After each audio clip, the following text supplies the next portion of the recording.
Здравствуйте, это новости Татарстана, в студии Лина Зинатуллина. И о картине дня. Идеальный шторм. Так на заседании Совета безопасности республики охарактеризовали ситуацию с кадрами. Сейчас экономике Татарстана не хватает 70 тысяч специалистов. Больше всего от кадрового голода страдает промышленность. Мы в кризисе, нужно менять ситуацию, заявил сегодня президент. Дефицит специалистов влияет на исполнение контрактов, отток производства за пределы Татарстана и России. Причин несколько. Демографический кризис 90-х, пандемия коронавируса, отсутствие квалифицированных кадров и нежелание молодежи работать на заводах. Как собираются решать эту лавину проблем, предложение выслушал Дмитрий Аринин. Мы в кризисе. Нам надо ситуацию поменять. Вот так просто на словах ничего не будет. Рустам Минниханов призвал не бравировать красивыми цифрами, а предлагать конкретные решения. Сейчас экономике Татарстана не хватает около 70 тысяч специалистов. На предприятиях не хватает рабочих рук. Причиной тому, можно так сказать, идеальный шторм, когда сложились сразу несколько негативных тенденций. Во-первых, это демографическая яма. Во-вторых, еще более усугубил ситуацию коронавирус. К сожалению, мы из-за болезни теряем людей в трудоспособном возрасте. Ограничения спровоцировали и отток трудовых мигрантов. Лихорадит промышленный сектор. На свободные вакансии сложно найти специалистов с нужной квалификацией. Даже среди выпускников вузов и СУЗов. Биржа труда тоже не помощник. К системе образования у президента Татарстана много вопросов. Вот у нас Министерство образования. Значит, они молодцы, они в России там передовики по ЕГЭ. Они с 8 класса всех там, или 9 класса всех выгоняют, отправляют их в профтехобразование. Значит, ЕГЭ у нас вот такое. Наши все эти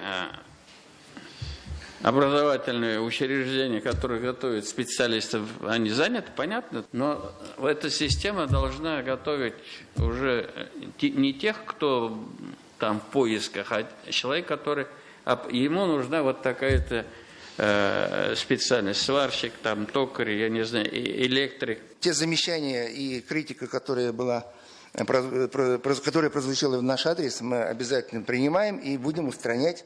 Только как это воплотить в жизнь? Министр образования пока не озвучил. Остался без ответа и другой вопрос. Где выпускники многочисленных учебных заведений? Мы готовим, вроде бы. И количество у нас почти 100 учреждений, рабочие вузы. Где они, это люди наши? Где наши специалисты? Как показывают социсследования, 70% студентов не хотят работать на заводах. Для них интереснее сфера услуг. Предприятия республики уже начали испытывать реальные проблемы. Так ПОЗИС из-за нехватки работников был вынужден отказаться от контракта на 2 миллиарда рублей. Как считает руководство предприятия, нужно возрождать престиж рабочих профессий, чтобы молодежь не шла по пути легких денег. Пошли на склад, они работают там кладовщиками и так далее. Думать не надо ничего. Мешком бегаешь за китайским товаром, за турецким товаром. А добавленная стоимость остается там. А это самое здесь. А вы 2 миллиарда теряете? Ну, конечно, и того мы не только 2 миллиарда, больше теряем. Проблемы с кадрами и на КАМАЗе. Из-за нехватки специалистов автогигант вынужден закрывать производство в Челнах и перевозить их в другие регионы и страны. И мы говорим об инвестиционной деятельности. Вот даже если взять ТАСЭР, я предполагаю, там 20-30 миллиардов из того, что в прессе там прочитал, было сделано за эти годы инвестиций. Но вот по литейному заводу мы с вами видим, что это сразу 40 миллиардов ушло на другую территорию. 20 тысяч тонн цветного литья алюминиевого уходит в Ульяновскую область. Потому что мы не понимаем вот на сегодня, когда мы решим эту кадровую проблему. Пути решения – развитие ресурсных центров, создание коротких учебных программ и переобучение сотрудников предприятий. В рамках переподготовки собственных рабочих в любом случае производство развивается, модернизируется, есть внутренние высвобождения. И вот этих людей можно было бы быстро переобучить. Как отметили, необходимо повышать зарплаты и обеспечивать работников жильем, для студентов создавать современные общежития. Вот место в общежитии надо давать тем, кто уже, значит, через год готов идти на производство. И с нашими предприятиями конкретно должен быть заказ у нас. Они тоже должны сопровождать их, а дальше мы их должны приземлять. Если у него жилья не будет, он даже он уедет туда, где ему угол дадут. Там, поэтому вот это, как вот Челны, это же на малосемейках все поднялось, да? Людей привозили, да, общежитие, потом малосемейка. Эти вещи нам надо будет делать. Подытоживая, президент поручил обобщить все предложения и выработать программу решения кадрового вопроса. Как отмечают в ближайшие годы, с восстановлением экономики и открытием новых производств потребность в специалистах будет только расти. Дмитрий Айригин, Ленар Хузяхметов, ТНВ, Казань. Медучреждения Татарстана готовы принять на работу 1200 врачей, из них 810 в поликлинике. О дефиците кадров рассказал заместитель министра здравоохранения Ильдар Фатихов. Не хватает лоров, психиатров, дерматовенерологов, анестезиологов и реаниматологов. В ряде районов острая нехватка участковых терапевтов и педиатров. Сегодня в Татарстане почти 57 тысяч медработников, из них 14 тысяч врачей. В этом году уволились 1700 медиков, приняли на работу 1858. Отток произошел за счет пенсионеров и медиков, которые переехали в другие регионы или ушли в частные клиники. Привлекать, а главное удерживать кадры удается за счет республиканских программ, предоставления грантов правительства, жилья по целевой квоте, а также за счет федеральной программы «Земский доктор». По ней в этом году привлечено 104 специалиста. В условиях пандемии удается сохранять положительный баланс по приросту врачебных кадров. Плюс 86 человек за 11 месяцев 2021 года. Мы отмечаем все-таки, что прибывает больше, чем убывает. Это для нас, конечно, очень хорошо. И, конечно, здесь в первую очередь те программы, которые у нас реализуются в Республике Татарстан по привлечению кадров, конечно, позволяют привлекать кадры, в том числе и из других регионов. Конечно, надо это отметить. Поддержать лучших специалистов и удержать их в республике. Для этого по инициативе президента создан конкурс «Инженер года». Церемония награждения прошла сегодня в губернаторском дворце Казанского Кремля. Фарид Мухаммедшин назвал победителей достойными продолжателями традиций талантливых инженеров и конструкторов. Кто они, инженеры года, и какие разработки смогли покорить жюри, узнала Алия Харудинова. Поздравляю. Тем более приятно. Сегодня они не за станками и на время отложили сложные чертежи. Их проекты оценивали в 12 номинациях. Победителей поздравил председатель Госсовета Фарид Мухаммедшин. Где еще такая экономика насыщенная, многовекторная? Десятки других направлений, которые можно перечислить здесь, требуют вашего ума, вашей энергии.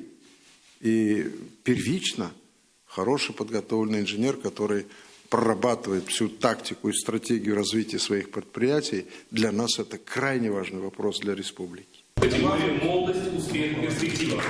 Ильназ Юнусов 6 лет работает в научно-техническом центре КАМАЗа. На конкурс отправил проект по разработке беспилотного автомобиля и системы помощи водителю большегруза. Сейчас в Челнах строят полигон для тестирования многих инженерных разработок. Так руководство предприятия поддерживает новые проекты. Инженер – это человек, который создает руками. То есть он все, что захотел, ты можешь сам создать. То же самое, как беспилотники. Вот как мы являемся, можно сказать, лидерами в этом плане. То есть разрабатываем первые даже в мире, в этом сегменте идем. Самой молодой победительнице 22 года. Юлия Кондрачук, целевик. В Татарстан приехала из Иркутской области. Она разработала установку, которая поможет очистить газ от частиц масла. Это сохранит газопровод от засорения, а предприятие от дорогого ремонта. Татарстан очень сильно помогает реализовать свои компетенции, помочь, как мне сказать, студентам, то есть показать себя, потому что очень мало конкурсов, которые дают именно возможность выступления, показать, как ты умеешь выступать, показать свои знания. Победителями стали 36 инженеров. Среди них и студент КНИТУ Зуфар Музипов. Он разработал специальные присадки. Нанодобавка увеличивает октановое число бензина. Если взять тот же спирт и добавить его в бензин, то октановое число бензина тоже увеличивается. Но производство самого спирта является дорогим. Производство, которое мы предлагаем по нашей технологии, она является менее энергозатратным. В этом году «Инженер года» проводится во второй раз. Участниками стали студенты и инженеры республиканских предприятий. Победители получили статуэтку и сертификат на обучение в ведущих российских образовательных центрах. Алия Хайрудинова, Ленар Хузяхметов, ТНВ, Казань. В Татарстане коронавирусом за последние сутки заболел 161 человек, 68 пациентов попали в госпиталь, зарегистрировано 6 случаев смерти. Вирус чаще всего поражает жителей Казани и Набережных Челнов, много заболевших в Зеленодольске и Нижнекамске. По стране более 28 тысяч новых случаев, накануне привились 7 тысяч татарстанцев. 2,5 часа назад в Актанышском районе в аварии погибли 4 человека. ДТП произошло на трассе М7. Столкнулись автомобиль «Шевроле Лачетти» и грузовик «Вольво». Водитель легковушки и его пассажиры скончались на месте. Сейчас здесь находится исполняющий обязанности прокурора района Руслан Загрудинов. Причины и обстоятельства ДТП выясняются. Отец полуторагодовалой девочки, которую истязала мать, просит оформить временную опеку на свою тетю. Об этом нам сообщили в отделе опеки администрации Советского района Казани. На прошлой неделе он написал заявление на передачу девочки под опеку бабушки. Женщина сейчас сама оформляет документы на опекунство. Решение будет приниматься, исходя из интересов ребенка. Виктория сейчас находится в стационаре, ее мать в СИЗО. Высадили на остановке в морозную погоду, потому что не было QR-кода. В неприятной ситуации оказался 70-летний пенсионер из Нижнекамского района. Пожилой мужчина из села Красная Катка хотел добраться до города. Вместо QR-кода он предоставил кондуктору справку о наличии первого компонента вакцины. Почему пенсионера оставили в опасной для его здоровья ситуации, узнавала Гульнара Миниханова. Для меня это шок было. Я не ожидал даже. Из Красной Катки в Нижнекамск Рашат Валиев ездит несколько раз в месяц по своим делам и чтобы оплатить услуги ЖКХ. В 6:30 утра, как обычно, сел на автобус по маршруту Красная Катка-Нижнекамск. Проезд оплатил транспортной картой. Пенсионер сделал первый компонент вакцины, поэтому его карта была действующей. Но QR-кода пока не было. Вот печать врача, пожалуйста. Вот 16 на 2 пойду сделать прививку. Вот. Но она говорит, это не действительно. Выходите, все, ничего не знаю. Но я еще 5 минут стоял, вернее, сидел, уговаривал. Я говорю, что вы так, минус 15 градусов, что вы это самое? Если бы я, говорю, не сделал, мне было бы заблокировано уже вот эта транспорт-карта. Все нормально, замечаний нету. Требовали QR-код. В итоге попросили покинуть салон. Рашату Валиеву пришлось выйти в 6 километрах от деревни. Пенсионера высадили на этой остановке рядом с селом Уська. Здесь он прождал попутный транспорт примерно 40 минут. И только благодаря неравнодушным людям смог благополучно добраться до города. В ПАТП Нижнекамска признают, что ситуация неоднозначная. Кондуктор выполнял свои должностные инструкции и требовал QR-код. Но в этом конкретном случае можно было довести пожилого пассажира, пояснил в телефонном разговоре руководитель ПАТП. Да, она просто поступила негуманно. Надо было закрыть глаза на все эти инструкции, и надо было довести, конечно.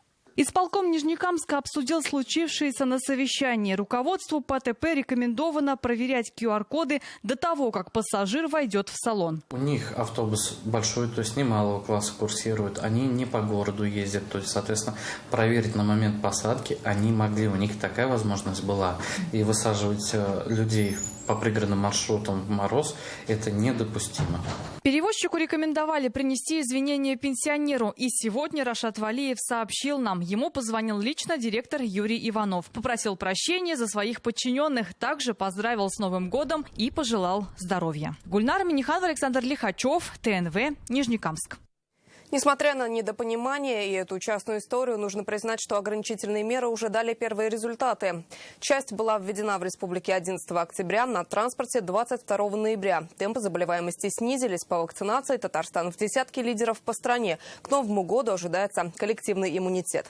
Ограничительные меры действуют во всем мире. Вкупе с вакцинацией они способны остановить пандемию. С приходом нового штамма омикрон в ряде стран введены и дополнительные меры. Мы посмотрели на карту мира.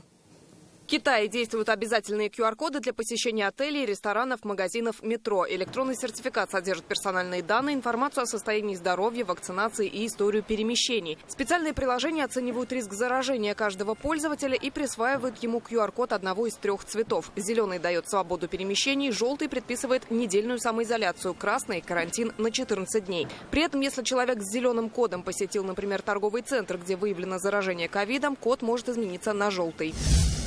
Жители Канады с 30 октября этого года обязаны предъявлять QR-код о вакцинации во время передвижений по стране самолетом, ЖД-транспортом или круизным лайнером. Во Франции с лета действуют специальные санитарные пропуска с QR-кодами. Без них нельзя посещать ТЦ, бары, рестораны и кафе. Пропуск необходим на поездах и самолетах. QR-коды в Израиле нужны для посещения культурных и спортивных мероприятий, общепита, вузов, уличных событий, где собираются больше 100 человек. С сертификатом вход и в молитвенные дома. В Нидерландах введены QR-коды на посещение общественных мест для лиц старше 13 лет. Это общепит, концертные залы, кинотеатры, спортивные события. В Шотландии ковидный пропуск нужен для посещения клубов, концертов, мероприятий с массовым скоплением людей. Система QR-кодов в Южной Корее была введена еще в начале пандемии летом 2020 года. Коды действуют для посещения ресторанов, баров, кафе, ночных клубов и спортивных учреждений. В Италии грин-пасс в виде QR-кода или бумажного сертификата нужен для входа на рабочие места. Без него штраф до 1500 евро. Также пропуск нужен в общепите, на культурных, развлекательных мероприятиях, фитнес-центрах. С сентября грин-пасс действует на внутренних и международных рейсах, междугородних поездах, автобусах дальнего следования. Введена обязательная вакцинация для студентов и сотрудников образовательных учреждений, работников частного и госсектора. В Германии с конца ноября доступ на рабочее место или в общественный транспорт только для обладателей QR-кодов. Обязательная вакцинация действует для работников домов престарелых и медперсонала. На уровне регионов вводятся локальные локдауны для непривитых. Лина Знатульна, ТНВ. Повышение цен на бензин в 2018 году 3 раза, а в 2021 – 6. Ждать ли очередного повышения и на каких АЗС нашли некачественное топливо, читайте в интернет-газете «Реальное время». Рустам Минниханов сегодня по видеосвязи принял участие в заседании Совета при президенте России по стратегическому развитию и нацпроектам. Владимир Путин напомнил, национальные цели – это ключевые ориентиры развития страны до 2030 года. На 1 декабря расходы по нацпроектам исполнены на 80%. Уже выполнен годовой план по ремонту дорожной сети городских агломераций. С опережением графика идет и расселение аварийного жилья. В ближайшие 5 лет будет реализована большая программа капремонта и технического обновления школ. Президент России заметил, в этом году серьезным вызовом для реализации нацпроектов стал рост цен, в том числе на стройматериалы. Сейчас не буду справочные данные приводить по поводу роста цен на арматурную сталь, листовую сталь, битум, ну и так далее, и так далее. Вы это хорошо знаете. Такие риски необходимо снизить до минимума. А лучше, конечно, свести их к нулю. Все работы и объекты, запланированные в рамках национальных проектов, должны быть реализованы. В Казани могут возобновить серийное производство сверхзвукового и самого тяжелого боевого самолета в мире Ту-160. Реализацию масштабного проекта сегодня обсудили президент Татарстана и управляющий директор общества «Туполев» Вадим Королев. Напомним, в сентябре этого года Рустам Минниханов возглавил совет директоров компании. Решение об этом приняли на последнем заседании совета директоров. Сегодня на встрече с президентом Вадим Королев доложил о стратегическом развитии Казанского авиационного завода имени Горбунова, филиала ПАО «Туполев». Говорили также о модернизации производственных площадок и исполнении госконтрактов. Рустам Минниханов принял участие в форуме, посвященном 5-летию подписания соглашения об установлении побратимских отношений Татарстана с провинцией Сычуань. Президент отметил, это регион Китая, с которым Татарстан сотрудничает наиболее активно. В особой экономической зоне Лабуга работает завод по производству меламина и карбамида.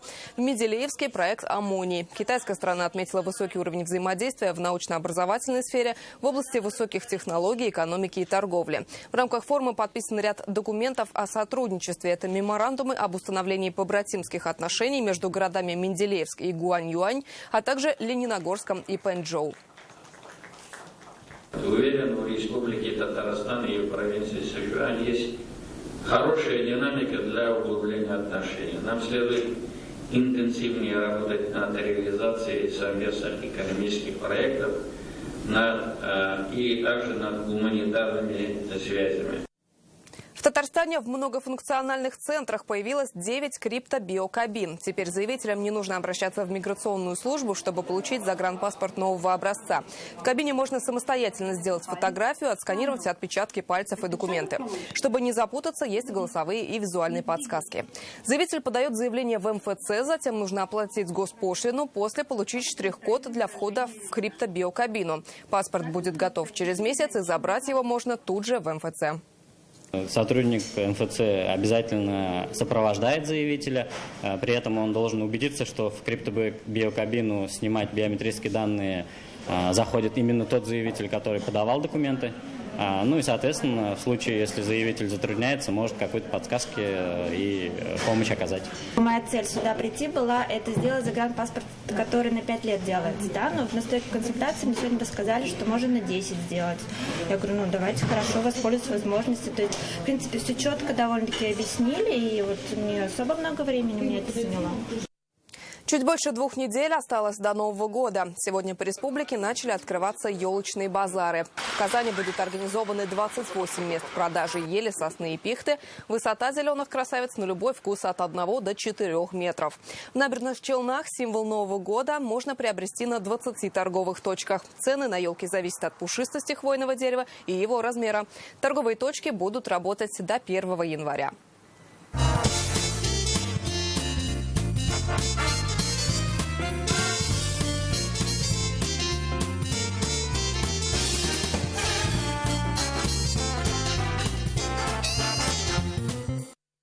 Сегодня в Казань приехал главный Дед Мороз страны. Он путешествует по России на собственном поезде, где и разместилась резиденция зимнего волшебника. Его маршрут начался в Великом Устюге, и путь лежит через 36 городов. Для детей и взрослых экскурсия по сказочным вагонам и поздравления лично от главного Деда Мороза. Тагир Валиди подробнее.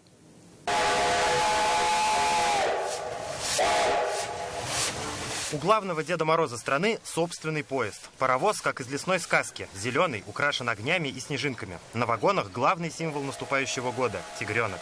Кажется, этого момента дети в Казани ждали целый год. На перроне не протолкнуться. И вот он, долгожданный гость из Великого Устюга. Он уже побывал в Ижевске, Екатеринбурге и Нижнем Новгороде. В его маршрутном листе 36 городов страны. В компании Снегурочка и сказочные персонажи. Вот я и решил отправиться в это необыкновенное путешествие. Атмосфера праздника царит на Казанском железнодорожном вокзале. И это не мудрено, ведь сегодня из самого Великого Устюга сюда приехал настоящий Дедушка Мороз. А его гостей сегодня развлекали сказочные персонажи, которые устроили театрализованное представление. Встречают Деда Мороза и дети, и взрослые. Замечательное событие для наших с вами детей. Пусть они всегда верят в чудо. Дедушка Мороз, совершай чудеса. Спасибо большое, что ты есть. Добро пожаловать в Казань, добро пожаловать в Татарстан. Передвижная резиденция Деда Мороза – это специальный празднично оформленный поезд. Да только поезд у меня не простой, а волшебный. По заснеженной равнине мы отправим поезд дивный. В одном вагоне игры и квесты, в другом – приемные Деда Мороза, в третьем – угощают сладостями. А какой он, этот Дедушка Мороз? Добрый. Еще? Красивый, бородатый. Только бородатый? Усов нет у него? Так я бородатый. И усы, и борода есть? Здесь же дети могут отправить поздравительную открытку и получить новогодний подарок из рук зимнего волшебника. Подходите ко мне. Каждому из вас подарок достанется. С чем у тебя ассоциируется Новый год? С праздником. Почему любишь Новый год? Потому что подарки Деда есть. Мороз сегодня видел? Да. Как он тебе? Нормально. Он мне понравился. Сейчас пойду на праздник. Очень готовилась. Как готовилась? Я утром быстро сходила дома и готовилась. В Казани Дед Мороз пробудет только до вечера. Уже завтра его ждут в Ульяновске. За время путешествия новогодний состав проедет более 12,5 тысяч километров пути и посетит 36 городов России. Тагир Валиди, Марат Зайдуллин, ТНВ, Казань. А на этом пока все. Всего доброго и до встречи в следующих выпусках новостей.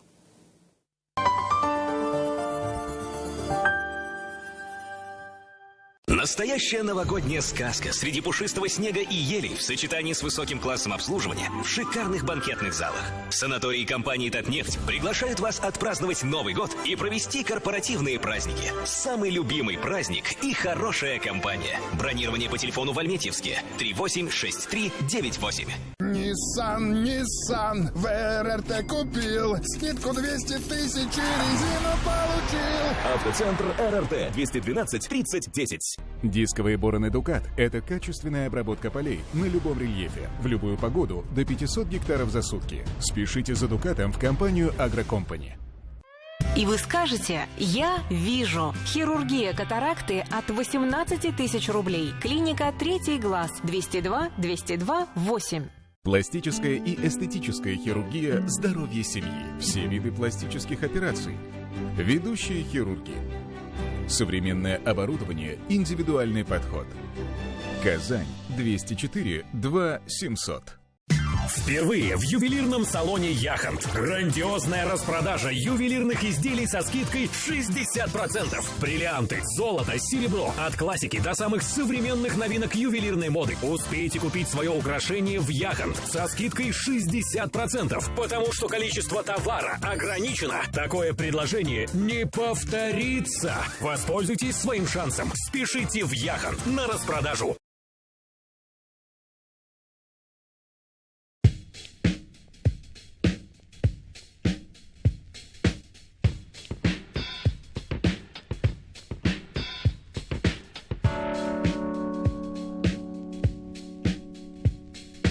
Диабетики, внимание! Для вас глюкометры, тест-полоски, шприц-ручки и иглы. Бесплатный обмен неисправных глюкометров. Магазин Диабетика. Улица Седова, 9, 259 19 91.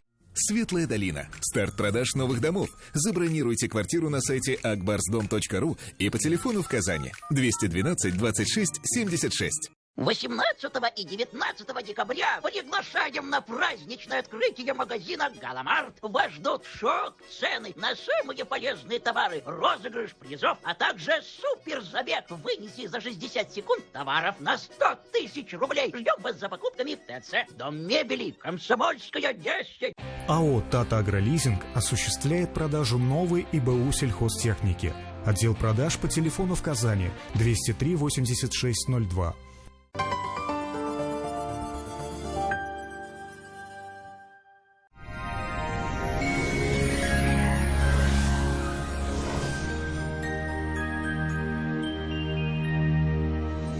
В студии София Егорова. Здравствуйте.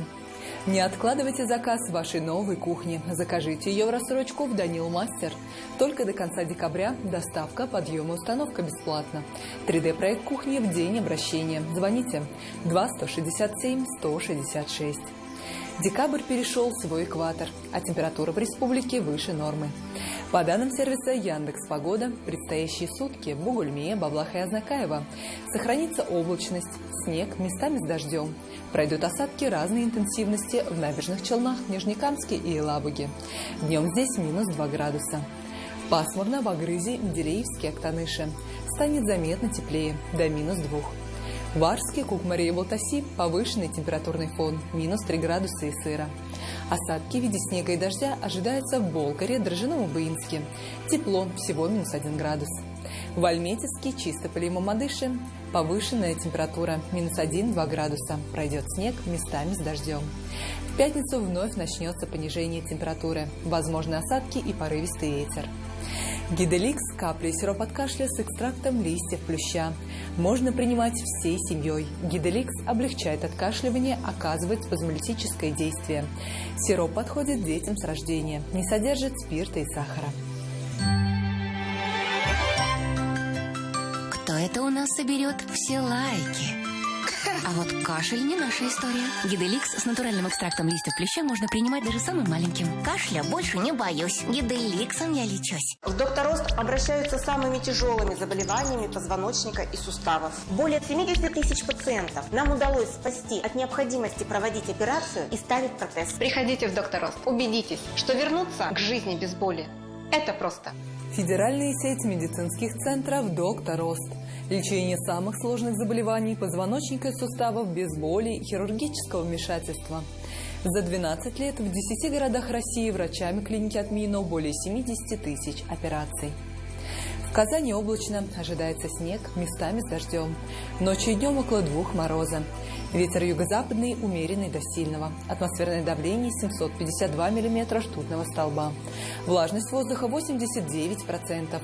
Магнитное поле Земли спокойное. На дорогах будет скользко. Санчи – сокровище китайской традиционной медицины. Дает энергию, укрепляет иммунитет, повышает качество сна, улучшает самочувствие, способствует снятию усталости. Санчи – источник энергии и долголетия. В аптеках Farmland с 20 по 30 декабря 2021 года скидка 20%. На этом наш выпуск завершен. До свидания.